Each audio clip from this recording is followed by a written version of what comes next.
Welcome everybody. It's the third Wednesday of the month, and that's our hump day. So welcome to Issue and Challenges facing the fire service. We have most of the regular gang here today.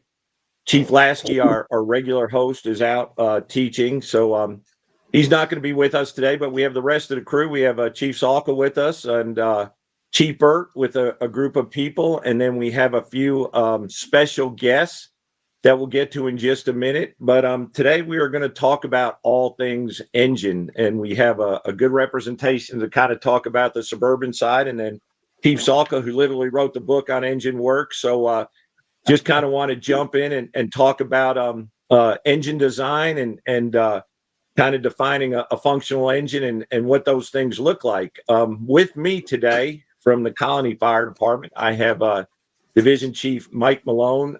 Chief Malone was real instrumental when we changed our design. When I got to the colony, we were kind of all quint concept, and so we did a deep dive and redesigned our engine. So Chief Malone was a big part of that. And then we also, and you've seen Travis before, Travis, excuse me, is the driver on Engine 11, and he's a big part of teaching our engine ops and what we're trying to do in the colony. And Chief Birt, why don't you introduce us to who you have with you today?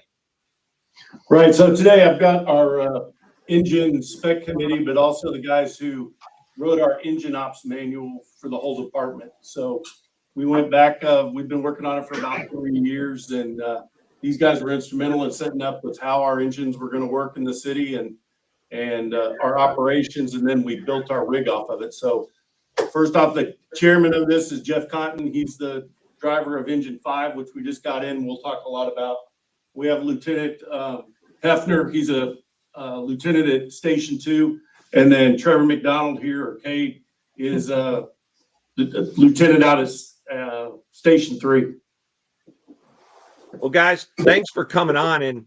And Curtis, I think that's kind of a good place to start. You guys just took delivery of one of your new recently designed engines, but we talked a little bit about the show. And I think a lot of times departments buy apparatus and they kind of build their operations around that apparatus. So why don't you talk a little bit about the exercise or the process that you went through there in Pearland about writing the engine book first and then kind of building a rig to meet the demands of what y'all were doing there in your city?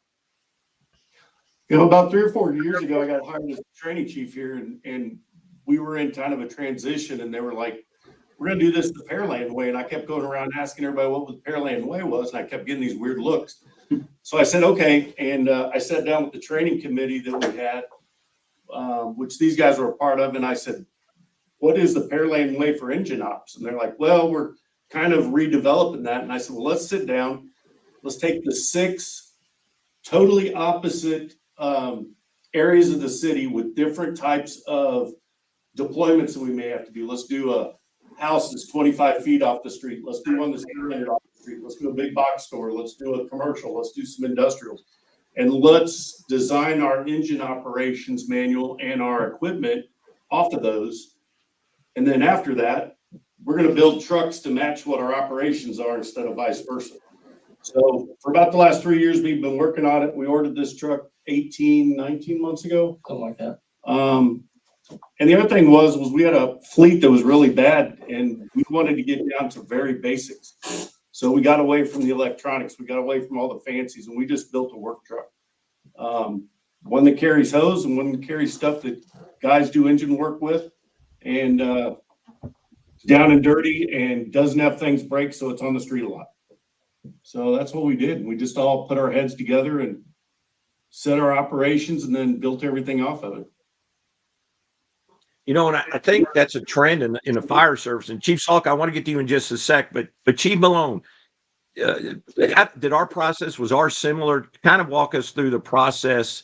You know, my vision for the department, I think Chief Birt hit it up. We wanted a work engine. We want something that was designed to work and do the things that we needed to do. And of course, we do an engine and truck deployment model. So we got a lot of the truck stuff off of the engines, a lot of engine stuff off the truck. But Talk a little bit about the process that you headed up here in the colony to get to where we are with our 3 engines that we currently have. Very similar in design and in concept to what Pearland's running.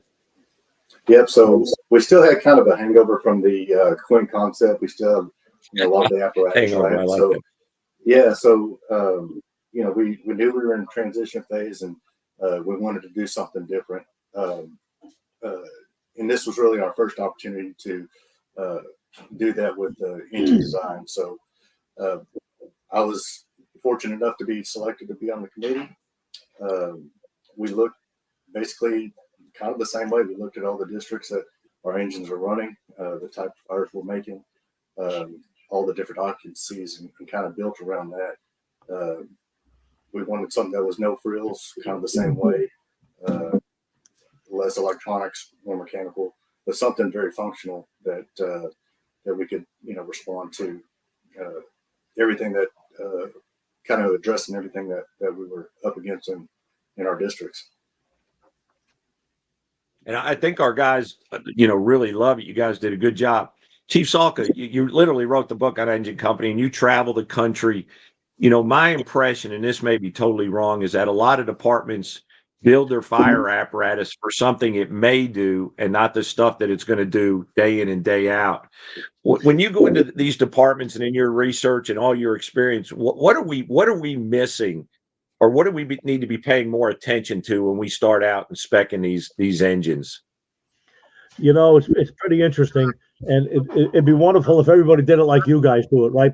Put together an internal committee of people that ride on these rigs and going to use them, and get input from them, and design rigs for the job that they're going to do. But everybody doesn't do that. I know a lot of people pay more attention. I don't know what that light is called on the front. That's got the 3 lights that circles around and it turns. There's more people that build fire apparatus that know what that light is called, that know how much water will fit on their rig or how many feet of hose they got in each compartment. Sometimes people pay a lot of attention to the knickknacks and to the details. What you described as like the electronic stuff. I can say the FDNY has never really paid too much attention to that. I've never been involved in a committee. You talk to a guy like Mike Wilbur, who was actually on a couple of the FDNY committees for apparatus, which was wonderful, and he had impact on that. It was great that he was able to do that. But what I think you really need to do is, and my opinion is just the opinion of one man, but if it's possible. Now, obviously, an engine is the smallest, for the most part, the smallest rig you're going to get. You get these bigger rigs, and you have more room you can fit more, stuff, more compartments, more hose beds, more water.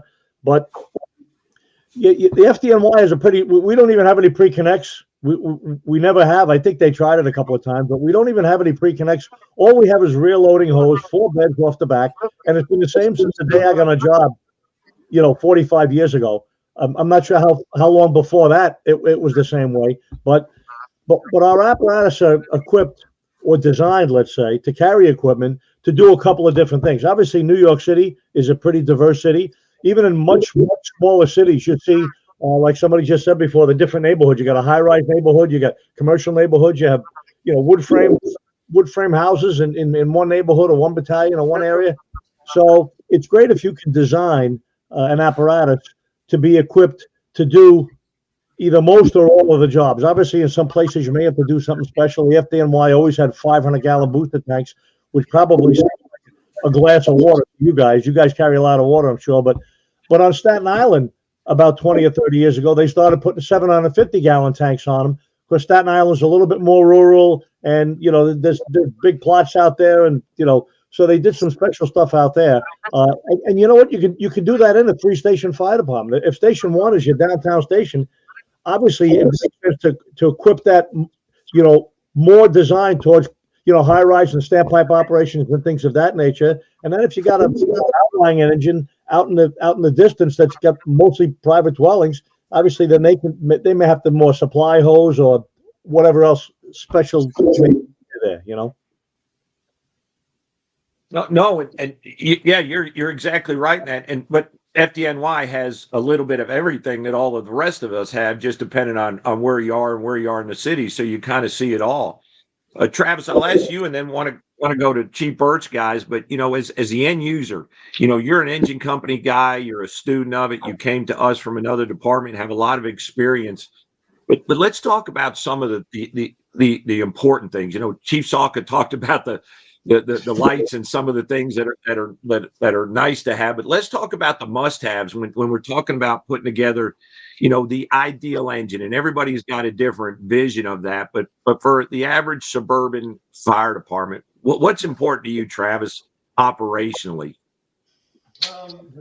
Practicality, right? Things being easy to get to, a low hose bed, obviously. If your hose bed is 10 foot high, you have to stand on the rear bumper to reach a pre-connect, or you're dead low, and it's not practical. And so a low hose bed, ease of access to tools. So Captain Malone, at the time now Chief Malone, he did a good job of placing our water can near our nozzle fireman. So as soon as our nozzle fireman jumps out, if it's an investigation or a can job, the can's right there by his seat. We have irons in the cab mounted in front of the irons fireman or the backup fireman, so they're easy to get to. We have New York hooks on the back of the cab, so they're easy to grab. Extinguishers are easy to get to. Hydrant bags are easy to get to. Everything, you don't have to move stuff to get to the important stuff that we use on a daily basis. So just practicality. We don't have we're not having to move Geiger counters and EMS bags to get to a set of irons or a water can, and that's important to firemen. Like it just makes sense. Chief Birt, go around the horn there. Kind of same question. What are kind of some of the essentials, the things that we feel very strongly about to be operationally successful, putting aside all the cool stuff that are important and we like to add, but that sometimes take the priority over functionality and operationally ready? Yeah, I mean, these guys will tell you where we started was exactly what you guys were talking about, and I'll let them talk about it. Jeff here kind of put it together so he can kind of give you his idea of how the steps we took. Yeah, so basically, I couldn't agree more with what Travis was saying. But we looked at it, and after we wrote the engine manual, we talked about the 6 most common encountered that fit the 90th percentile of what we're going to encounter. Writing our engine ops for that, writing our hose loads for that, and then building the pumper to fit that. And the priorities we had for our pumper was, what is going to be the priority one was, decisions that were going to make it a intelligently aggressive and public protection, fire protection, and EMS services first and foremost, right? It's about them. It's not about us. Second was maintenance and keeping it on the road. So making it to where, we build this great fire truck that's out of service all the time. It's not going to help us out at all.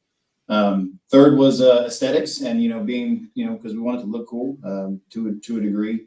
And then fourth and the last thing that we were concerned about was, comfort and all that stuff, which is important. But I think I agree with Chief Salka. It sometimes takes a little bit of a front seat when it should take more of a back seat to functionality. So very similar things, mounting tools where they're accessible. And it was more about mounting tools and getting hose accessible and the things that you're going to need critically as opposed to the things you need the most often. I feel like a lot of times we focus too much on okay, well, what's the piece of equipment I touch the most versus what is a piece of equipment that I'm going to need most quickly.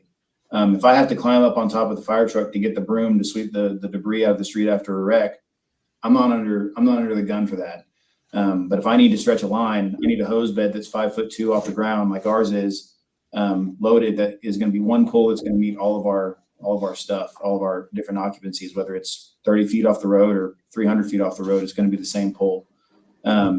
And then, looking at being intelligent about what we looked at and really being open-minded to all of it is okay, do we need pre-connects? And that we've been a pre-connect department forever until we designed this rig and we're we don't, why put it on there just to put it on there?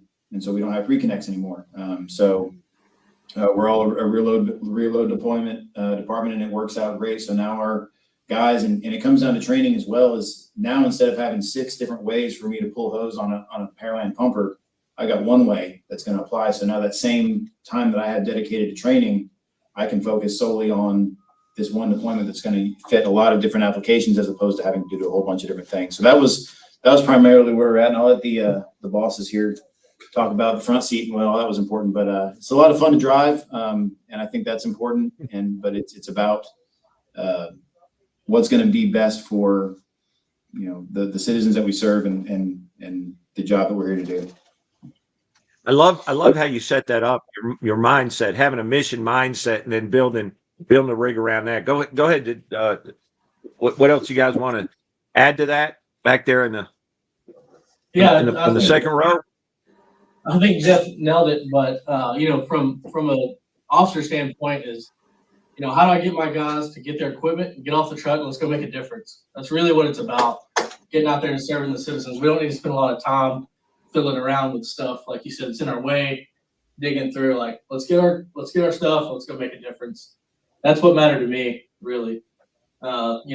Accessibility, efficiency, that's really where my mindset throughout this whole process. So I'm glad we've achieved that, because we've never had that before, and it's really nice getting to that position. And I truly believe that we had the citizen in mind from the very beginning all the way to Wisconsin when we got there.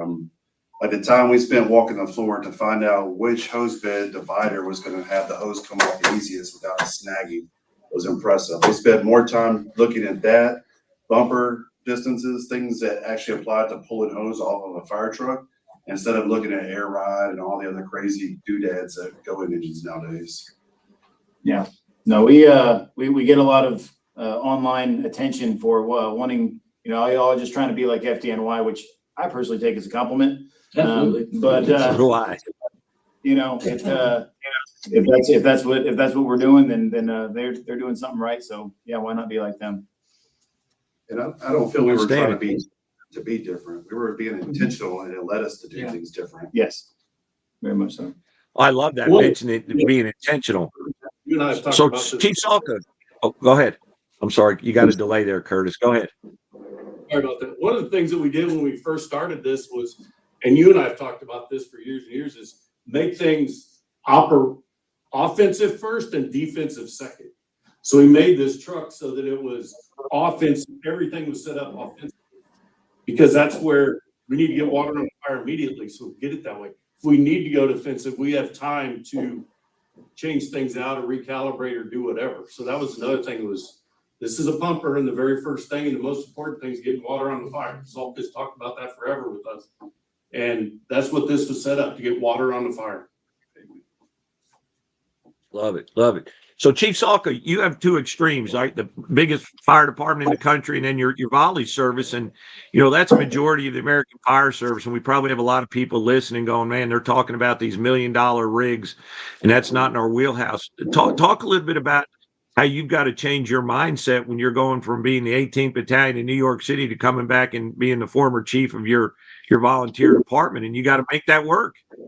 I'll tell you what, it's pretty, I don't put much thought into it, because I pretty much just operate wherever I'm at, which makes life easy. When you're in the city, I do what goes on there. And then when I come home, I go through the curtain, and here I am in Orange County in maybe one of the smallest fire departments. We got a single station with 2 drive-through bays. We get 4 rigs in there, a rescue and 2 engines and a truck. And we got a pretty decent sized neighborhood. We got a couple of rows of stores, and we got a 4-story office building, and mostly the rest of them are either suburban layout of homes on streets, and then some bigger pieces of property, homes on maybe an acre or 2 or 3. But getting water there is always a chore, because we have some old, antiquated. Nobody can really explain it to me. I've been chief twice, and I've been in the department for over 40 years, and nobody can really explain what those hydrants are. We've hooked to them and used them before, but people keep telling us, local community folks, the mayor and the whatever, don't use those waters. They really, those really are test hydrants. They're really not meant for water supply. And I'm saying, yeah, and there's 10 on each block, throughout the whole neighborhood. Obviously, some of our neighborhoods have no hydrants, have no water, so we don't have a tanker, but we get 1,000 gallons on each of the pumpers that we have. And, they set up the tanker relays. We do automatic response and mutual aid and things like that. It is quite a different operation. And obviously the biggest thing is the firefighters. We got a bunch of people that are pilots and mechanics and police officers and all the other things that volunteers are. And when the siren goes off, these guys all run down, jump on the first engine, and off we go. We're suffering, I guess, from the same thing that lots of fire departments are suffering for, certainly volunteers, is lack of staffing in a big way. You know, some nights we'll get a call at 2 a.m. and we'll get 3 people. You know, counting the driver and the officer. You get one guy in the crew compartment. Now, that's not real good from my perspective. I'm used to having every seat full in the FDNY, but a lot of paid departments have that. They get 2 people up in the cab and one guy in the crew compartment, and we have to make it work. So obviously, our hose beds and the type of hose and the size hose and the number of lengths that we use is all designed around helping us get that line to the front door, get that nozzle inside that building. You know, that's the primary thing. I like to mention, I'm sure it'll come up again anyway, but I want to mention it while I get the floor. My son Brian, and he worked for a short time in Wichita, Kansas, and I have nothing but praise for Wichita, Kansas Fire Department. Great fire department. That if you don't know anything about it, you know, you're probably thinking, yeah. But I visited there a couple of times, and they have their own self-imposed 1 minute limit from the time the wheels stop rolling on that rig. 1 minute later, and this is for what most they have, you know, house fires. 1 minute, they got to be at the front door with a hose line charged and bled and ready to move in. And they make it happen. And they make it happen with 3 guys on the rig, with one firefighter in the back that's got to grab it. And they don't have pre-connects, no pre-connects. So we're looking at the chauffeur pulling the rig. You know, guy pulls a hose pack. It's got a couple of straps on it, similar to what we would have in the FDNY, but we just have the horseshoes. They'll grab a hose pack and drag it to the front door and pop it open and kick it out. They get 2 lengths there. And while that's happening, you know, the engineer or the chauffeur pulls the rest of the line out, breaks it, connects to a discharge, and other people are doing other things. But I'll tell you what, they do it. They do a great job. They're very aggressive, you know, pro-engine, pro-attack fire department. And I was always very impressed with the fact that they not only have that established, but they talk about it and enforce it. And if they don't make it, there's a discussion about why that didn't happen. You know, why they didn't get there in a minute, why there was a delay. You know, I love it. And that's a big talk. That's a big thing in the fire service now, right? We're talking about standards. Let's move away from just practices and expectations and have standards. And we're doing something now called company preparedness drills. And it's probably, John, the things leading up to kind of what you're saying. We do these company evolutions. We get time for them. We try to improve them. We're hearing more and more about that. But something I want to talk just a little bit more about, and Travis, I'll go to you first. Pearland and Chief Salka even talked about the use of crosslays, and it seems to me, and I may be totally off base, but that in the suburban fire service, it's been in the big cities, you know, it's been that way for a while. But I'm starting to see more and more suburban engine companies kind of going away from the crosslay. And we talked about our next generation of engines, will we have them or not? But talk about some of your thoughts on that about the crosslay and using them and maybe designing engines without them in a suburban setting. Yeah. So we still have them, and they probably only get used, you know, 20-25% of the time. So we try hard to leave the numbers for the truck. So we give that space in front of the house on a residential house fire for the truck. So the toolbox is in front of the fire. So depending on which way we come in or which way they're going to come in, we'll either pull long, which is ideal, and stretch off the rear. But if we have to stop short, it makes more sense to use that crosslay because it's closer to the fire. So they do get used in that sense. And then also if a backup line or when a backup line gets stretched off of the first due engine, it's usually that crosslay. So we could redesign our rear hose bed to accommodate another inch and 3/4. I got a call. Got to go. Sorry. All right. Thanks. We couldn't get him out of service. Chief Birt, same thing to kind of your guys, the use of crosslays and the decision that you guys made to do away with it. Sorry, that's talking. He didn't shut that off in his office. Yeah, no, Sorry about it.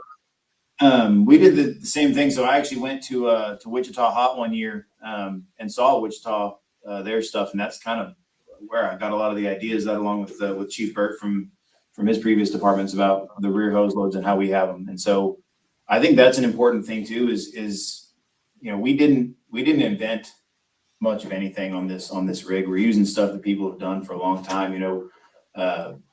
Steve Robertson in his beyond the pre-connect classes he does, talking about you can always add more hose, you can't add more length on a ladder. So we can park the rig down the street, have a 300-foot stretch, and the nozzle pressure can be the same for the guy on the line. It's not going to make a difference. So that was where we thought it'd give us more versatility, and we were going to keep one on there, and then we just kind of sat around the table kind of like this, and we're like, do we need it? If we're not going to use it, let's not have it. And so we just made the pumper shorter, it makes tighter turns, and looks way cooler. So, which was our biggest backlash. Sorry, Chief. I think that was our biggest backlash. The guys lost the pre-connect. It was totally new. It's totally different for them, and so it was a big adjustment. But other than that, I think once these guys got to see it, got to utilize it, and practice it was a no-brainer. Now we don't even hear a word of a pre-connect anymore or a crosslay anymore. I was going to say, you guys had it in service now for what, 6 months, and nobody's missing it? It's been 2 in months. service, about 2 months now. 2 months. But we implemented the hose loads that are on the new engine. We've implemented them onto our old engine. So we've been running. Steve Malone, can you go shut that speaker off in that office for me, please? Sure. Thank you. I'm sorry, guys. We'll get that noise shut off. He was in the battalion's office. So I'm sorry. Go ahead. No, I was just saying we're running the loads that we created for the new pumper. We have been running them on on our current rigs even before we took delivery of the new ones. The new one's obviously set up for it. It's way easier. Yeah, oh yeah. But the guys have had a chance to start running it. So we've even seen the use of our pre-connects, even though all of our other rigs still have them. We just don't see them being used as much by the people who you want to be like. So The other thing is you got to think about the training aspect of it too. We're going from 6 different loads that we used to have down to 3 that are loaded exactly the same and pulled exactly the same. So now for 6 evolutions that we got once, now we get 6 evolutions on the same thing. I know I personally internalized why was crosslays even a thing to start with? They label it speed lay and all these things, but was that true or just a label somebody gave to it?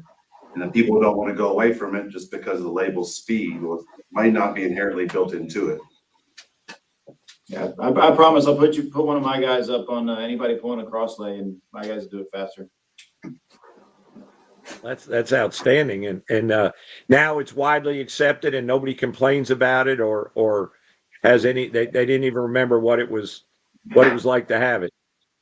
So Chief Salka, so when you guys, just again, because I know there's a lot of volunteers, but how are your lines set up, Chief, where you are as far as the lengths of your pre-connect and so forth, and what kind of expectation is there when you bring in a new volunteer member in your organization to kind of get them up to speed to be in that hose position? Is that a fair question, or is that a little complicated?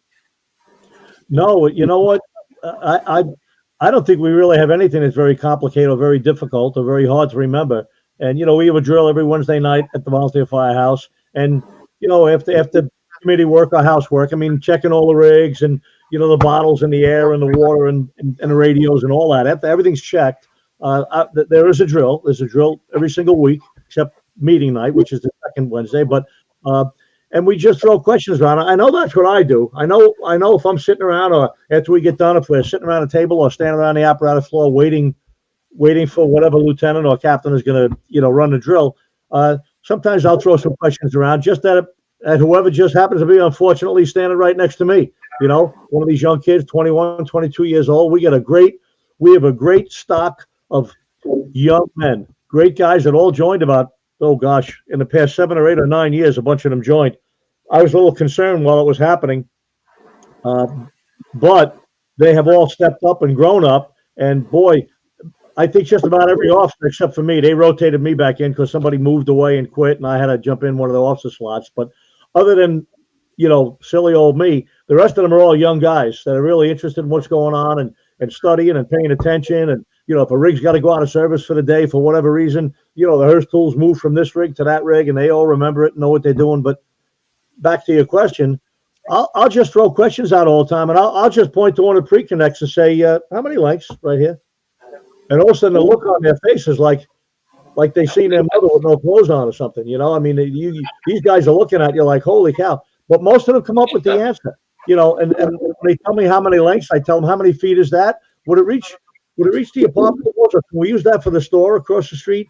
And just basic stuff like that. If you're constantly throwing it around, guys figure it out and remember it, or I don't want to say stop coming around. Maybe they just stop sitting next to me. But I think that's important that you get everybody really well versed in the basics. Every young firefighter is not going to remember every pressure question or every relay question, but they're certainly going to know what size hose and which are the 2 or 3 pre-connects to pull for a house that's 150 feet off the street.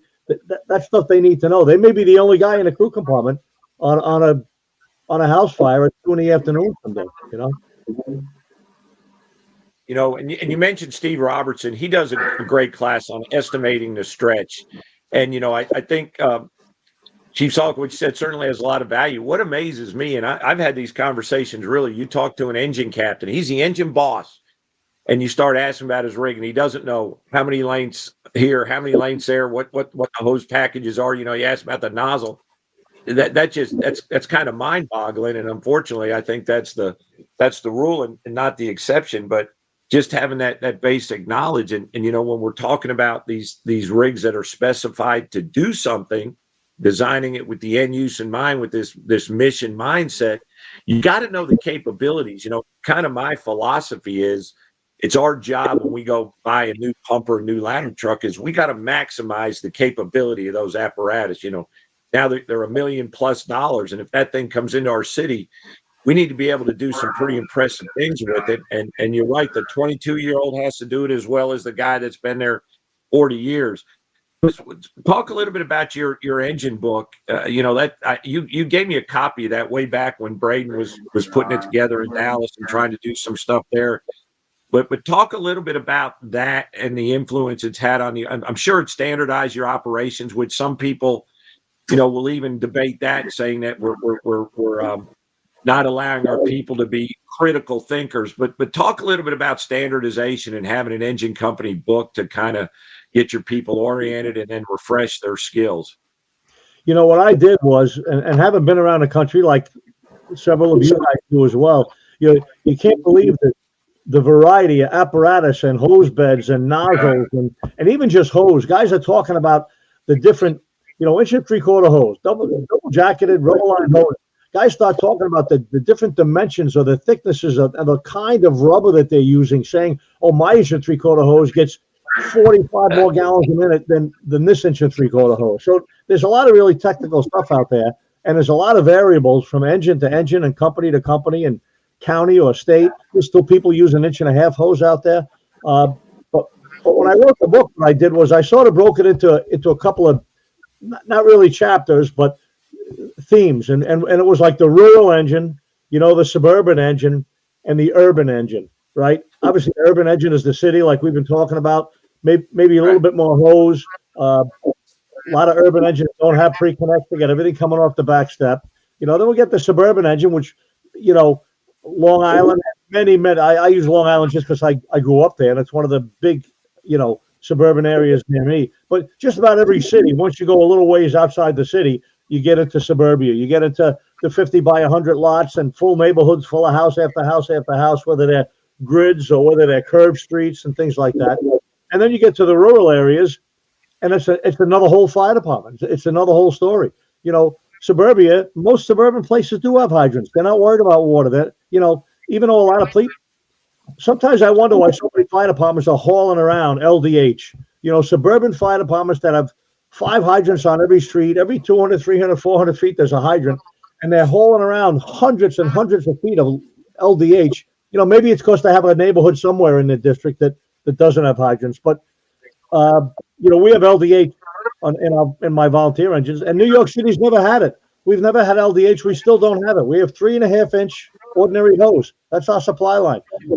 Our satellites have them. Our super pumper system has them, but I've been to 3 fires where they showed up. They're very rarely used, So the book is broken into those 3 categories.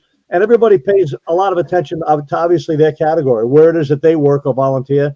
And sometimes you can pick stuff up from the other areas as well. The rigs are designed dramatically different. And if you've been listening to me for a long time, you've probably heard me say some people just buy what's available. Sometimes people just use what manufacturers provide to them. And I think the manufacturers historically have done that. Nah, we don't do that. Here's what we build. Here's our hose beds. Right. And people end up saying, oh, shucks, okay, we'll take 2 of those.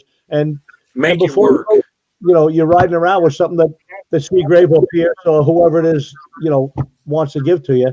And listen, a lot of it works. It may not work as well as you want it to work, but a lot of it works.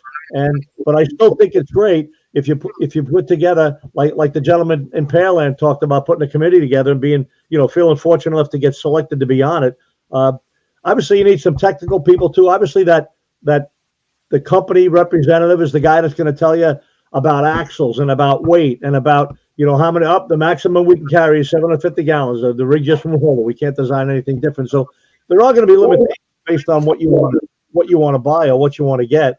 And sometimes you got to work around them. Sometimes you got to sacrifice.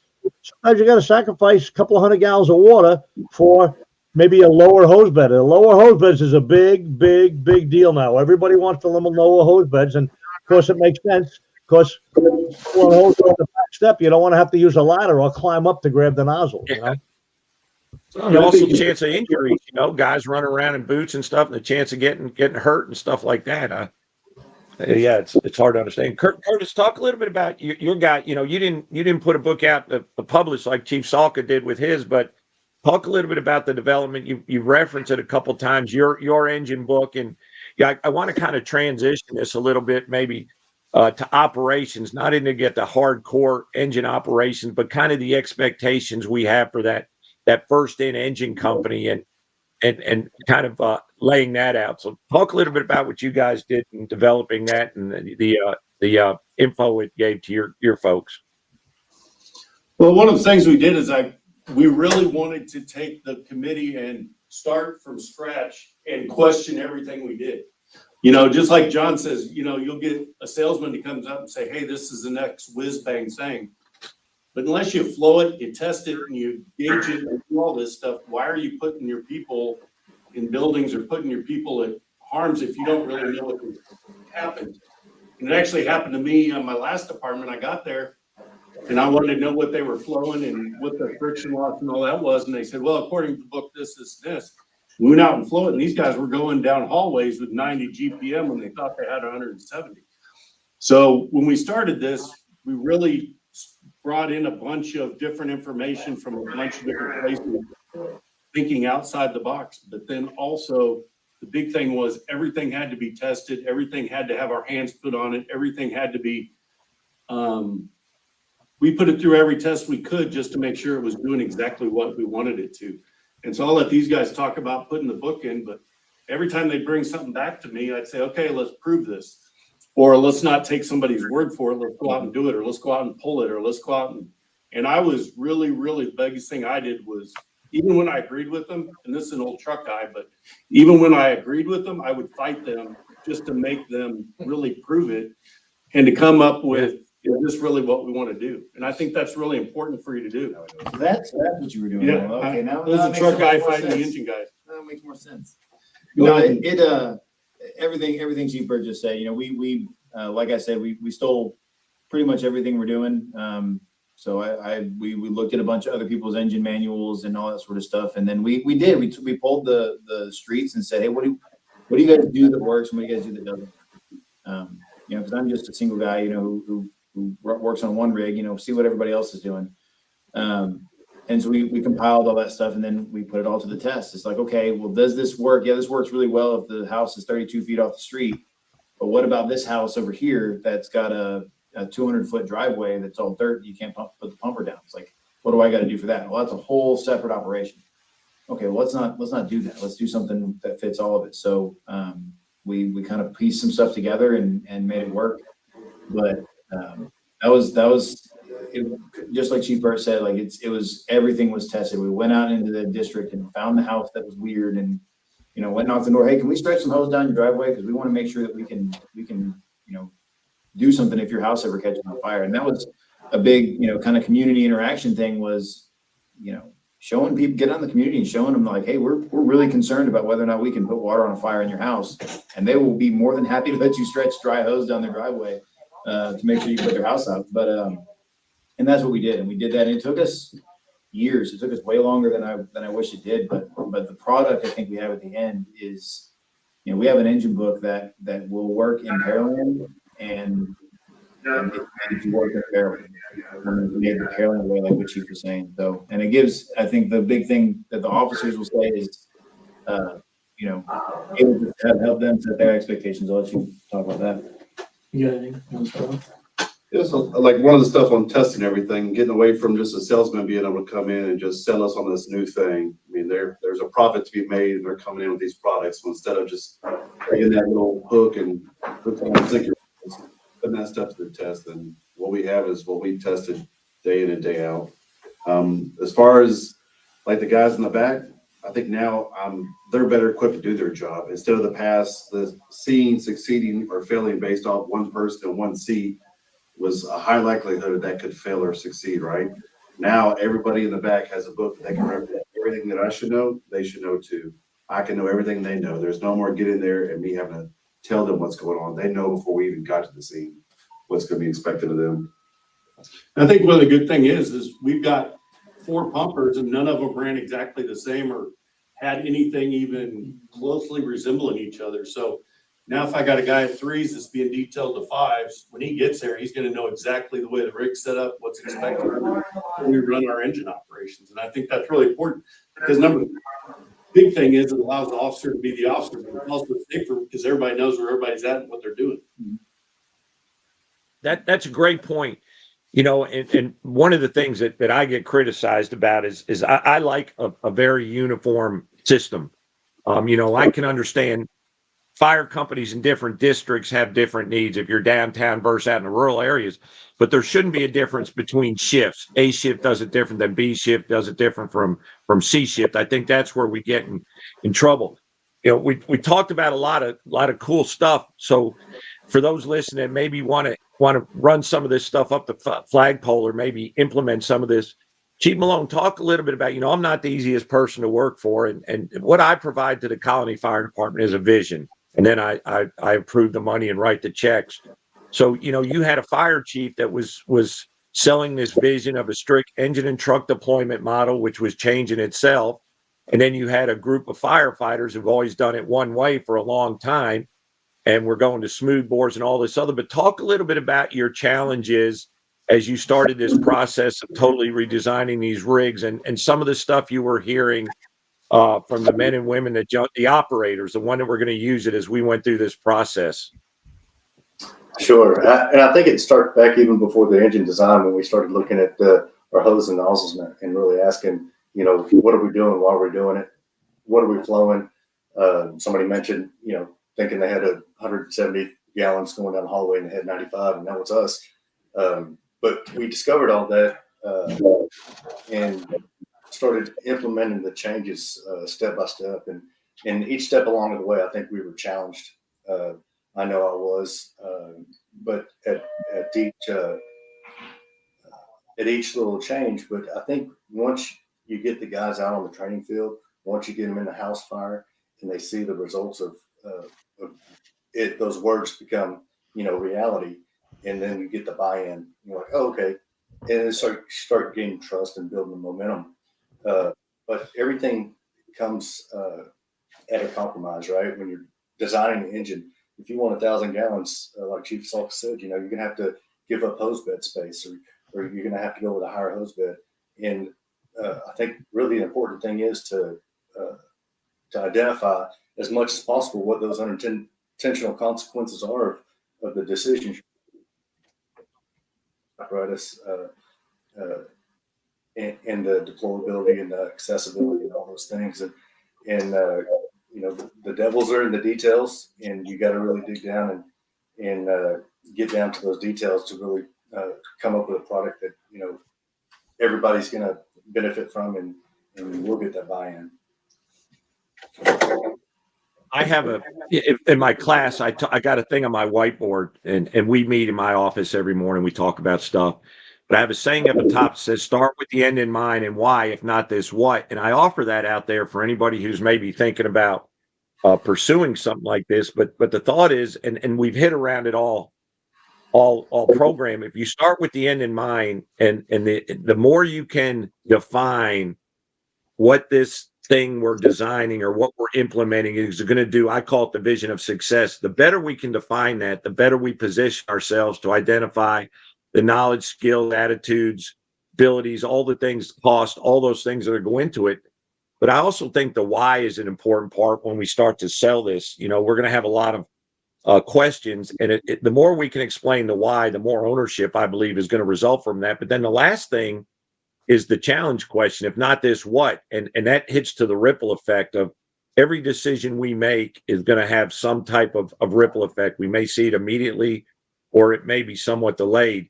But I think if you kind of approach it in some manner like that, as you start to turn it out to the organization, there's a little more they're a little more receptive and willing to listen and you know, accept what we're talking about. So we got about 15 minutes left. So I kind of want to shift gears and kind of go around and let's hear some thoughts about the future of the engine company, maybe the future of engine work and engine design and just kind of you know, from all of us that are doing this, and we talk to a lot of brilliant people. But what do we kind of need to think about going forward as far as design and operations of the engine company? And you know, let's just kind of talk in general terms and relate it to the organization where people are, the areas. Chief Salka, any thoughts on that? Well, there's some things I think about that are positive, and there's some things I think about that are negative.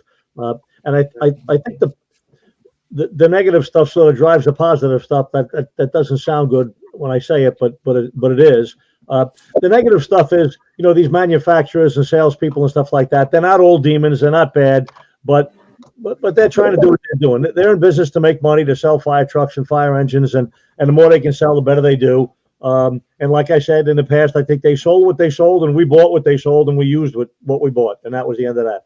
So I think if we have good, smart people like we have on this group here, and the folks listening to us, our listeners, as long as we have a good, smart, educated, experienced fire service, you know, and we can limit it to engine talk for now, but it applies to rescue and truck and tankers and water supply.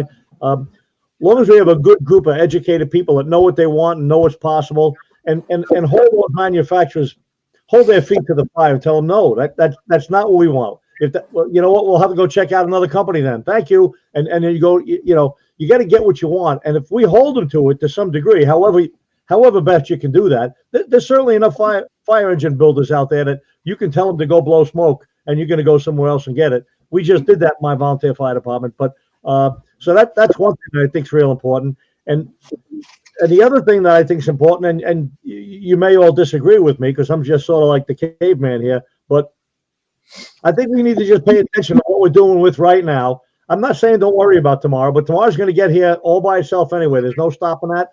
I think if we just pay attention to what we learned yesterday and what we're doing today and what's working right now and keep doing that and keep improving on it, you know, keep your eyes open, see what new hoses coming out, what new nozzles are coming out, what new tactics you can hear from places. Sometimes I go somewhere and a guy describes to me what they do for their first line, and I'm like, holy crap, that's a pretty good idea, you know, and Wichita was one of them, you know. But so I think that's the second point. I think if you just pay attention to what you got right now and keep making it better and keep working on it and improving it with whatever little steps or half steps come along, we move along pretty slowly. But sometimes you look back and say, wow, I can't believe we made so many changes in the past 5 years, even though you probably can't even remember when you made each one of them, you know.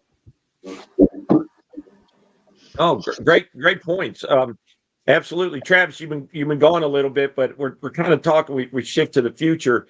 You know, our engines. We have 3 of them now. We shortened them up. We narrowed them up. Put the ladders on the outside. 500-gallon tanks. Shorten the hose bed. All those cool things. But they're not perfect. Travis, talk a little bit about what you like about our new design and maybe some of the things you'd like to see incorporated in the next rig that the next pumper that we build. I know you've got some opinions. We've talked about it, and I think they're very valuable. But what does the next generation look like?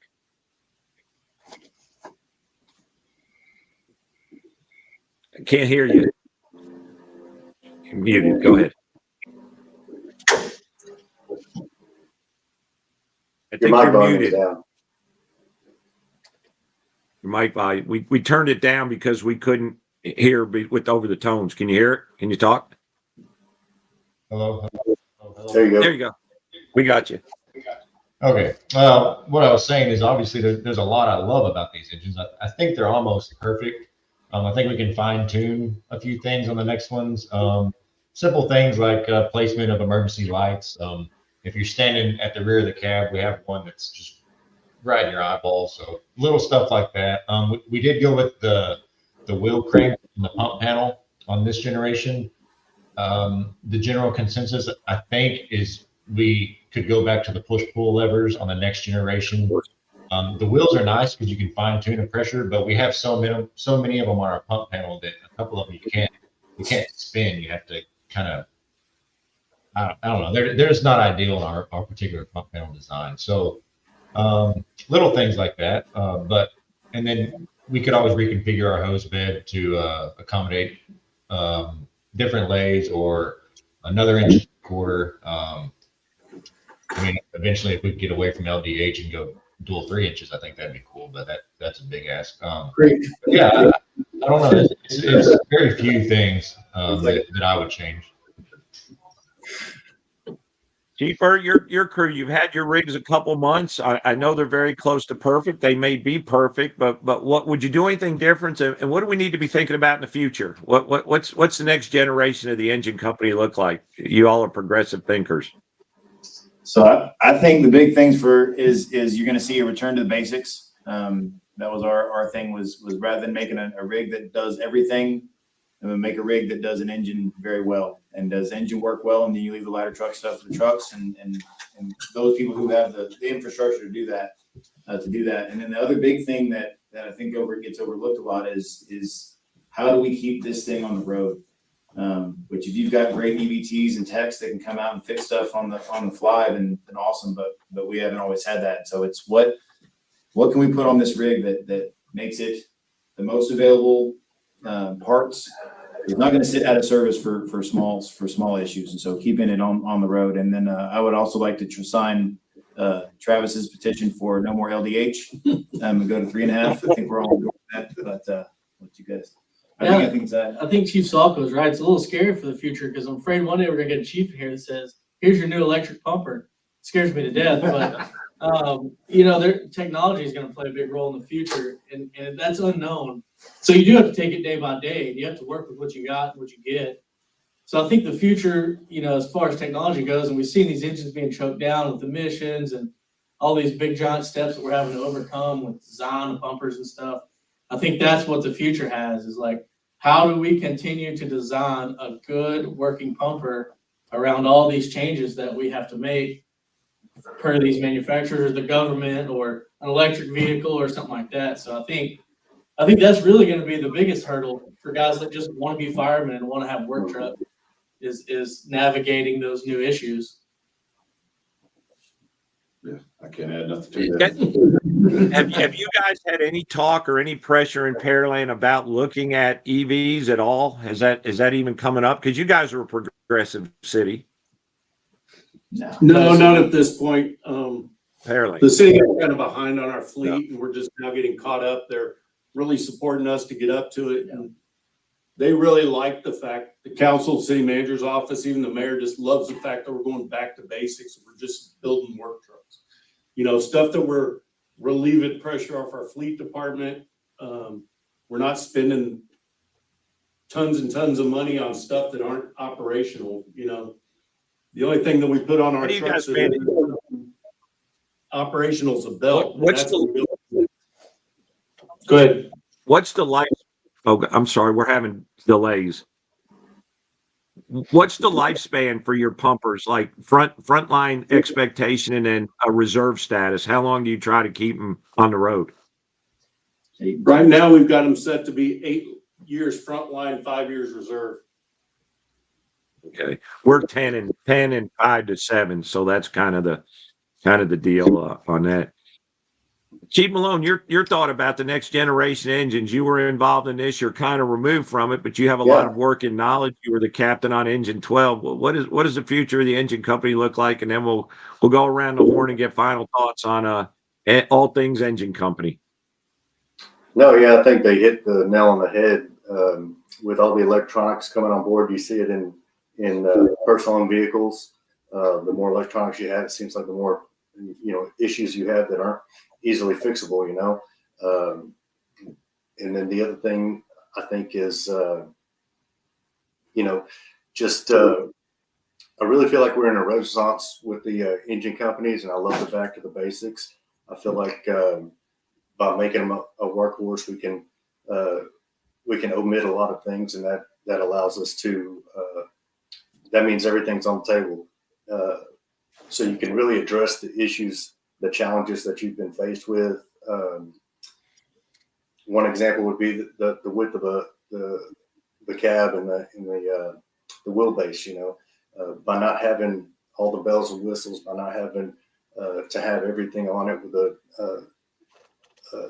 with the dual axles, I think it allows you to respond to the fires, get to where you need to go quicker, be more maneuverable, just things like that. And I think as long as we keep that in the forefront of what we're trying to do, and keeping the end in mind, as you said, that we're going to always come up with new ideas and better ideas, but as long as you stay wary of those things and not get distracted by the bells and whistles, I think you're going to come up with something great. It's funny, we mentioned getting back to the basics many times, and I think engine company training is more advanced than it's ever been. I mean, there's thousands of engine company classes, and with all that advanced training and all the stuff we're doing, we're going back to a basic engine company design. But great stuff, everybody. Thank you. As we wrap this up, let's go around the horn and let our listeners know how they can get in touch with you, and then any last words, anything about engines for the good of the cause. Chief Salka, if you would start us off, how we get in touch with you, and final thoughts, Sure. please, sir. Sure. If you want to get a hold of me, it's chiefjohnsalka@gmail. I'm leaving as soon as we're done. I'm heading out to Long Island tonight for a little program. I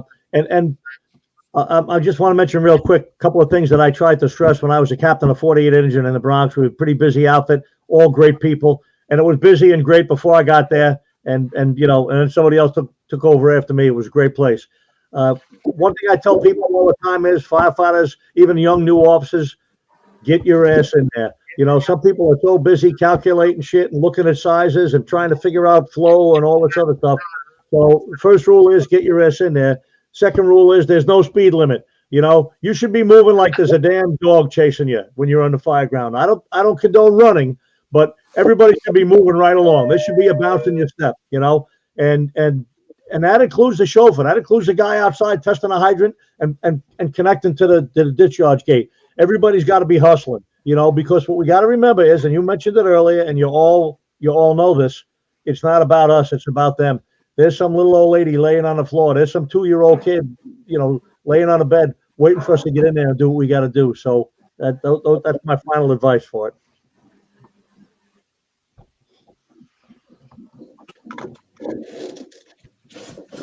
I love it. I think that's a new mud flap. Move like a dog's chasing you. That's classic. I love that one. Travis, how can guys get in touch with you if they want to talk about engine company stuff, and any last words about engine operations? Email is thehardin@thecolonytx.gov. Reach out to me on Facebook, Instagram. I've had several people reach out about our engines, asking for pictures and information. So email is probably the fastest way. Thank you for coming on. Chief Birt, you and your gang, how can we get in touch with you, and any final thoughts before we close this out?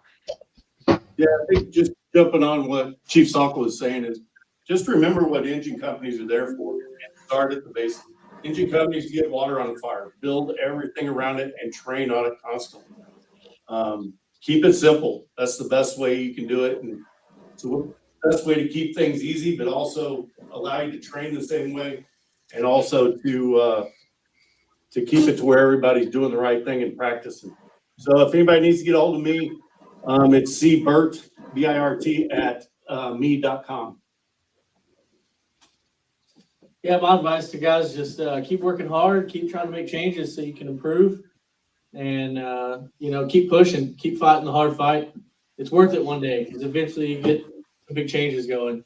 But you can always look me up on Facebook, Cade McDonald with a C, C McDonald at pearlandtx.gov if you ever have questions about the engine.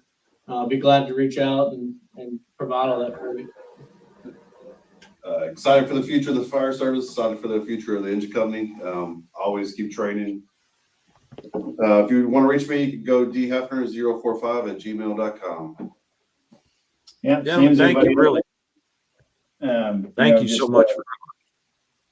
You can get in touch with me, same as these other guys, Cotten at pearlandtx.gov, and all kinds of social media and whatnot. But just build an engine where you can look at everything, whether it's the mayor or or a citizen or anybody else, and they can point to anything on your pumper and ask, why do you have that? And you can give them a good answer.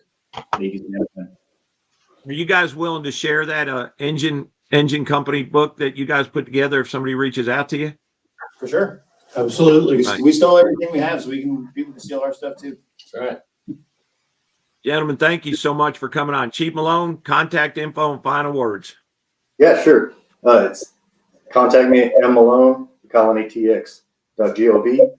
My final words would be just whatever rig you're on, whatever you're riding, whether you made the decision for it to be there or not, know how to use it, know how to deploy it, train on it, and know that thing inside and out. I would just say outside of that, just keep the mindset of it's on fire till we say it's out. It's occupied till we say it's not. Outstanding. Beautiful. My name is Scott Thompson. You can reach me at scott@fireserviceleadership.com. I appreciate everybody who jumped on today and everybody listening. We always like to end these by saying never forget means never forgetting. And we always ask everybody to remember our men and women in the armed forces who have served and who are serving. Thank you, Chief Salka, for being my best advocate for the book. But I know everybody on here would love to share information. They're passionate about the work that Engine does. And we'll see you on the third Wednesday of next month. Thanks for joining in. Thank you.